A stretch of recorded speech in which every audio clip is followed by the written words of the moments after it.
Hello everyone, welcome to the channel and the series of ancient history.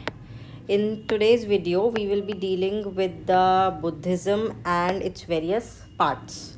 But before dealing with the Buddhism, let me tell you very clearly कि ये जो Buddhism topic रहेगा पूरा इसको हम सब parts में break करके deal करेंगे. Why? Because it will be very easier for you to remind the concepts, to understand the concepts as well as to get all the facts which are related to our exam.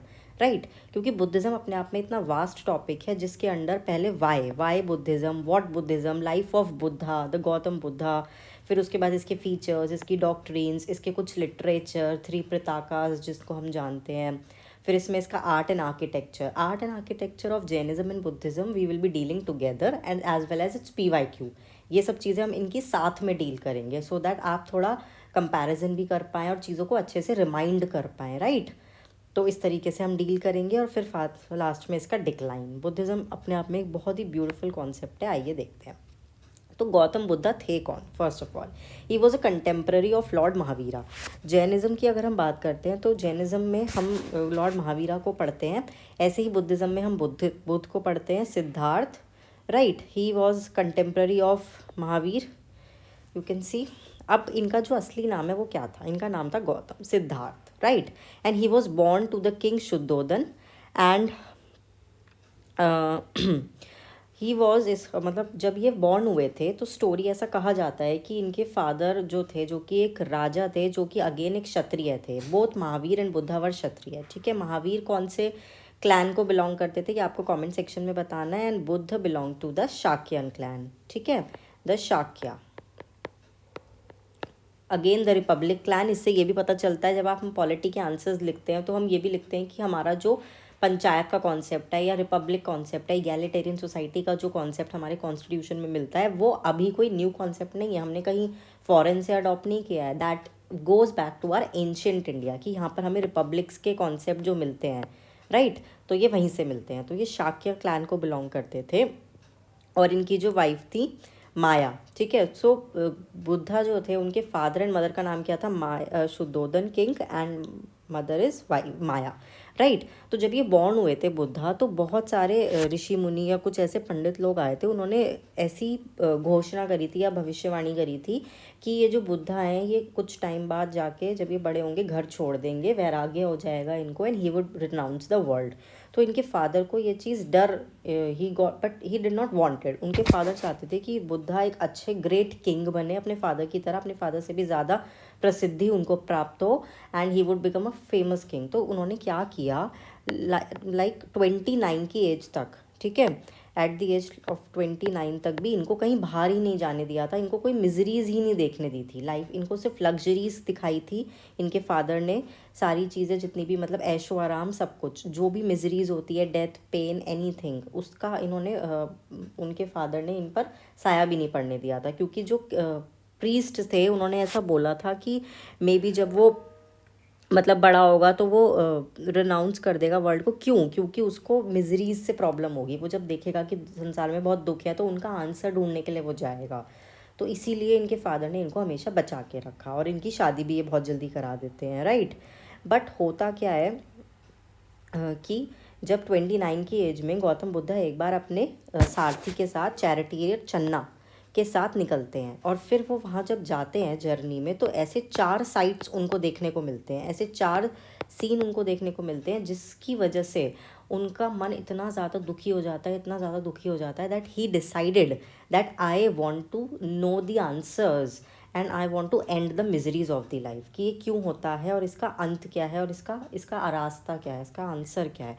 तो फिर वो घर छोड़कर निकल जाते हैं. ठीक है, लेकिन वो 4 साइट्स होती क्या हैं? सबसे पहले उनको एक ओल्ड मैन मिलता है रास्ते में जिससे उनको ये पता चलता है कि ये ओल्ड एज ऐसी चीज़ होती है कि जो हर किसी के साथ होनी है, कि अगर आपकी एज बढ़ रही है तो ये होगा ही होगा. That you can not stop और प्रिवेंट. राइट, तो इससे उनको दुख पहुंचता है. फिर जब वो और आगे जाते हैं तो वो देखते हैं कि डिज़ीज़ कि एक बार मतलब उनको देखने को मिलता है कि एक सिक पर्सन जो था वो बहुत ही ज़्यादा सफ़र कर रहा था बीमारी की वजह से. फिर एक बार उनको डेथ देखने को मिलती है, एक डेड बॉडी देखने को मिलती है जिससे वो और ज़्यादा दुखी हो जाते हैं. फिर फाइनली वो फोर्थ एक चीज़ देखते हैं कि कोई एक साधु होते हैं जिन्होंने सब कुछ होप वगैरह छोड़कर होती है, और आप और साथ ही वो ये मतलब एक तरीके से साधु बन जाते हैं। तब उनको समझ आता है कि अच्छा, अगर शायद हमें मिजरीज ढूंढनी है तो हमें एकांत चाहिए, हमें जंगलों में जाना पड़ेगा, और हमें ये सारी जो लग्जरीज़ हैं, जो भी ये किंगशिप है, ये सब को छोड़ना पड़ेगा। तो एट द एज ऑफ 29 वो अपना घर अगेन सब कुछ सब बाद में वो छोड़ छाड़ के चले जाते हैं वैराग प्राप्त करने के लिए, जस्ट लाइक महावीर, बिल्कुल just like Mahavira. He just left his home and wife and his son Rahul, उनके बेटे का नाम राहुल था, and his wife was Yashodhara. ठीक है, so just do remember, and he was born in Nepal. अभी मैं कुछ चीज़ें बताऊंगी आपको, कुछ सिम्बल्स हैं, कुछ प्लेसेस हैं जो उनकी लाइफ से एसोसिएटेड है, और उन पर क्वेश्चन भी आया हुआ है, राइट। तो फिर वो फाइनली अपनी रॉयल लाइफ छोड़कर वहाँ से चले जाते हैं। ठीक है, और फिर उनको एनलाइटनमेंट मिलता है। जब उनको एनलाइटनमेंट मिलता है, कब मिलता है? At the age of 35 under the tree of Bodhi tree, peepal tree के नीचे बोध गया में उनको क्या मिलता है? एक एनलाइटन मिलता है। ये बोधि ट्री इसका नाम रख दिया गया था, और फिर वो बुद्धा बन जाते हैं। बुद्ध मतलब क्या होता है? विजडम, बुद्धि, राइट। बुद्धि से ये वर्ड ओरिजिनेट हुआ है, बुद्धा। फिर वो एनलाइटनमेंट बन जाते हैं। तब वो जाके प्रैक्टिस, जब वो हमें पाथ दिखाते हैं किस चीज़ का? मिडिल वे का। फिर वो हमें मिडिल वे समझाते हैं। जब जो PSIR वाले हैं वो कनेक्ट कर सकते हैं कि एरिस्टोटल बोलता था गोल्डन मीन, राइट। जब प्लेटो बोलता है कि, क्या बोलता है प्लेटो कि हम एक आइडियल रूलर ढूंढेंगे, फिलोसोफर रूलर ढूंढेंगे जो कि बिल्कुल ही आइडियल होगा, और वो इतनी ज़्यादा उसमें विजडम होगी। लेकिन एरिस्टोटल आते हैं, फिर वो बोलते हैं कि ये तो पॉसिबल ही नहीं है कि नो, मतलब ह्यूमन है और उसके पास पावर आ जाए और करप्ट, मतलब ऐसा तो बिल्कुल पॉसिबल ही नहीं हो सकता कि जो वो कर रहा है। तो दैट मीन्स हमें गोल्डन मीन की तरफ जाना चाहिए, मतलब मिडिल पाथ अपनाना चाहिए, avoid any extreme. And this is what also included in are foreign policy. ये चीज़ आपको याद रखनी है कि हमारे फॉरेन पॉलिसी में भी ये प्रिंसिपल्स यूज़ होते हैं। जब हम अपना ऑप्शनल पढ़ते हैं या जब हम IR की स्टार्ट करते हैं, सबसे पहले जो फॉरेन पॉलिसी की डॉक्ट्रिन्स हम पढ़ते हैं, जो हमारा पहला प्रिंसिपल होता है, उसमें ये चीज़ आती है, let us eschew all the extremes, है ना। अति सर्वत्र बोलते हैं ना वो, कि अति हर चीज़ की बुरी होती है। तो इसीलिए हम गोल्डन मीन का कॉन्सेप्ट फॉलो करते हैं, which is also included in are constitution, right. तो अब हमने उनकी लाइफ के बारे में पढ़ लिया। अब बात आती है कि बुद्धिज़्म जो था वो स्प्रेड क्यों हुआ था, व्हाट वाज द रीज़न कि इतना ज़्यादा बुद्धिज़्म को लोगों ने अडॉप्ट क्यों करा था। उसका रीज़न ये था कि जब ये जिस टाइम पर बुद्धिज़्म और जैनिज़्म स्प्रेड हो रहे थे, उस टाइम पर सबसे पहली चीज़ क्या थी कि वो वैदिक एज थी, राइट। तो जब वो वैदिक एज थी तो लोग बहुत ही ज़्यादा, और वो भी लेटर वैदिक, तो लोग बहुत ज़्यादा रिचुअल्स में पड़ गए थे। ब्राह्मण का बहुत ज़्यादा डोमिनेंस हो गया था और फालतू के रीति रिवाज चलते रहते थे पूरे टाइम। सेक्रीफाइसेस होते थे और ब्राह्मण्स को बड़े बड़े गिफ्ट्स दिए जाते थे। तो इसीलिए, और दूसरी चीज़ क्या थी, जैसे ये हमारा इंडिया है, जब आप देखेंगे कि ये जो वैदिक पार्ट था ना, ये गंगा यमुना हमने देखा था उधर हस्तिनापुर वाली साइड, ये इधर मतलब गंगा के इस पार था। तो जो गंगा का ये वाला बैंक था, नीचे वाला पार्ट जहाँ मगध है, जहाँ आज आपका मॉडर्न डे बिहार है, जो जो ईस्ट यूपी वाला रीजन है, वो वाले पार्ट में इतना वैदिक रिचुअल्स नहीं थे। तो इसीलिए क्या होता था कि ये जो लोग थे ना, ये इनको इतना ज़्यादा पसंद भी नहीं करते थे, यहाँ के लोगों को। दे वर समवॉट लेफ्ट आउट। तो यहाँ के लोगों ने जब देखा कि बुद्धिज़्म रिलीजन इवॉल्व हो रहा है, या कुछ ऐसी अलग सी चीज़ है कि कुछ हम कनेक्ट कर पा रहे हैं, तो इसीलिए ये मगध के रीजन में और कौशल और भी जगहों पर, ये आप देखेंगे इधर के सारी जगहों पर ये बहुत ज़्यादा स्प्रेड हो जाएगा, क्योंकि यहाँ के लोगों को लगा कि yes we can relate with, कि फाइनली अब हमारे लिए भी कुछ ऐसा है नया, राइट। और फिर दूसरी चीज़ क्या थी कि ये बहुत ही इंक्लूसिव था इन नेचर, यानी कि मेल्स एंड फीमेल्स भी इंक्लूड हो सकते थे, प्लस एनी वर्ण, एनी जाति, कोई भी इंक्लूड हो सकता था इसमें। इन्होंने वर्ण सिस्टम को तो बुरी तरह से क्रिटिसाइज़ करा था बुद्धिज़्म ने, ठीक है। जैनिज़्म ने इतना नहीं किया था, बट बुद्धिज़्म ने किया था, तो इसीलिए it was a open for all. वहाँ पर संघ बन गए थे। संघ क्या होता है? Collection of people. लोग संघ में जाते थे, चाहे वो मेन हो या विमेन हो। और ये स्ट्रांगली अपोज करता था किसी भी रिचुअल को। आप कोई भी बाह्य आडंबर मत कीजिए, मूर्ति पूजा मत कीजिए, एक्सपेंसिव रिचुअल मत कीजिए। तो इसीलिए जो इकोनॉमिकली वीकर सेक्शन था उसको ये बहुत ज़्यादा अपील हुआ। फिर धीरे धीरे धीरे जैसे जैसे ये स्प्रेड होता गया, तो जितने जितने मॉन्क्स थे जो इधर उधर जाते थे, वो सब अपनी शिक्षाओं को भेजते थे, ठीक है, और फिर प्रचार करते थे। इसी तरीके से आने वाले टाइम पे क्या हुआ कि ट्रेडिंग, जो ट्रेडर्स आते थे, मर्चेंट्स आते थे, वो जब आते थे वो देखते थे, वो भी प्रभावित होते थे। तो फिर वो जब अपने देश लौट के जाते थे, वो भी इन चीज़ों पर बहुत ज़्यादा एम्फेसिस करते थे। और ये एथिकल लिविंग पर फोकस करता था, चोरी चपारी को मना करता था, ठीक है। वायलेंस को इसने क्रिटिसाइज़ किया था, अहिंसा को स्ट्रांगली क्रिटिसाइज़ किया था। अगेन डिक्लाइन ऑफ ब्राह्मणिज्म, उन्होंने रिजिडिटी को बिल्कुल वो करा था और बुद्धिज़्म एक अच्छा ऑल्टरनेटिव बन गया था। फिर इसके आर्ट एंड आर्किटेक्चर जैसे जैसे इसको पैट्रोनेज मिलने लगी, जब हम देखेंगे कि जो चंद्रगुप्त मौर्य था उसने जैनिज़्म को अपनाया था, लेकिन उसके ग्रैंडसन यानी अशोक ने किसको अपनाया था, बुद्धिज़्म को। तो उन्होंने भी पैटर्न किया, उसके बाद और भी किंग्स मिले जिन्होंने पैट्रोनेज दी, तो उसकी वजह से उन्होंने स्तूप्स बनवाए, विहार बनवाए, चैत्यास मतलब उनके रहने की जगह बनवाई बुद्धिस्ट मॉन्ग की। तो इससे क्या हुआ, बुद्धिज़्म और ज़्यादा प्रमोट होता चला गया। फिर एट लास्ट हम पढ़ते हैं जब अशोक ने अपने बेटी को, संघामित्रा को भेजा था, अपने बेटे को भेजा था, अपने और भी उसने मिशनरीज भेजे थे to promote the dhamma. Dhamma means the Buddhism, the dharma, idea of dharma, अलग अलग जगहों पे, Sri Lanka, south east Asia, central Asia. इसीलिए तो हमारे प्राइम मिनिस्टर ने ये बुद्धिस्ट कॉन्क्लेव का ऑर्गेनाइजेशन करने के बारे में सोचा था कि हम जितने भी साउथ ईस्ट एशिया, क्योंकि इंडिया क्या है, हम लोग इंडिया अभी लुक ईस्ट पॉलिसी की जगह एक्ट ईस्ट पॉलिसी पे बहुत ज़्यादा काम कर रहा है। तो एक्ट ईस्ट पॉलिसी में सबसे बड़ा रोल कैटलिस्ट क्या काम करेगा, बुद्धिज़्म। क्यों, क्योंकि it's a joint culture of India as well as entire south east Asia. ये पूरे ही साउथ ईस्ट एशिया का एक जॉइंट कल्चर है। बुद्धिज़्म हमें जोड़ता है, people to people ties, right. So it is very important in maintaining a good foreign, और you can say that आप पढ़ते हैं उसमें सॉफ्ट पॉलिसी, ठीक है। हम फॉरेन पॉलिसी में हम पढ़ते हैं, तो सॉफ्ट पॉलिसी और जो भी हमारी फॉरेन पॉलिसीज़ होती हैं तो उसमें ये सॉफ्ट पावर, और you can say that the soft power, sorry for the wrong word, this soft power, इसको इन्हेंस करने में बुद्धिज़्म का एक बहुत बड़ा रोल है, राइट। अब इसकी इम्पॉर्टेंट टीचिंग्स क्या थी, बुद्धिज़्म जो इम्पॉर्टेंट टीचिंग्स की बात करता है वो क्या कहता है हमें,